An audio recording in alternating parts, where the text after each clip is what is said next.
Long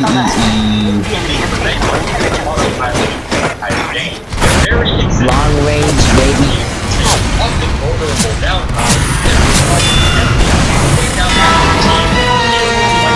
The reason I can't put it any higher though is that a competent team stands outwardly deployed becomes even more effective than if they were absent. And for our fight, banners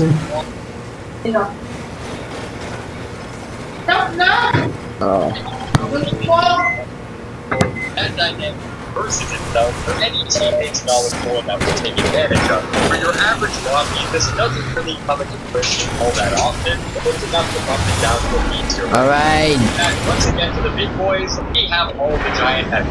The standard, the full long meter, and the deflector. Unlike most of the other giants, these ones have single burst damage capabilities, and instead rely on consistent stream out with the bullet damage. This comes with added strengths, but also added single target damage, although much deadlier than the other giant areas, is just that, single target. Any strong healing source directed at whoever's attack, be enough to withstand or help, be it a petty gun, bad melt, or even a broken gun is quickly becoming some life. Yeah, the heater has a fire rate that does that damage. Yeah, the deflector heavy projectiles from the front, but overall, strength damage is still pretty flat out. And now, perhaps the biggest shock in the entire video, we have the crit variants of the same giant robots we mentioned. These giants were enormously powerful. Their damage output is off the charts comparatively, and unlike their non-crit variants, a bad load for anyone won't help the other team get.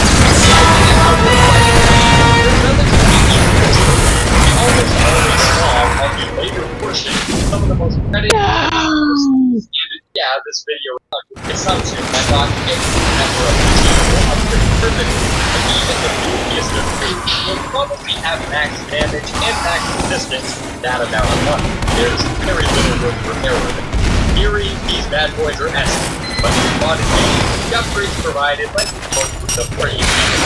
Next up, we have the giant grid rapid fire demo.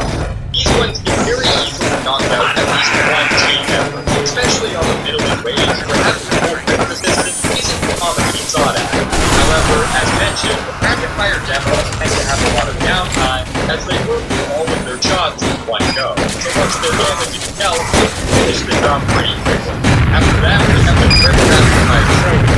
These ones shoot about 80 of each stream with rocket at a very fast speed of these are some of the heaviest robots in the game, but they do mostly spawn on the later waves without much support, so they're and that's theirs. They still have high enough health and little enough downtime to the point where they can knock out some of the less agile classes, but the late game buffs hit them harder than you might expect. After that, we have the giant non-crit burst fire soldier. Not to even use the Apple fire. Despite not being boosted like the last X-Men, their fire speed is some of the fastest in the game. Unlike all the other burst robots, these ones have one measure clip size that's even against the burn crit. Because of this, the ability to contain all the rocket possession is quite the challenge for your average teammate. Rocket resistance is that way. Also, that they spawn in the early game, resistance factor is less present, and in the late game, they typically drop down compared to 2. However, they do have the longest amount of downtime of any robot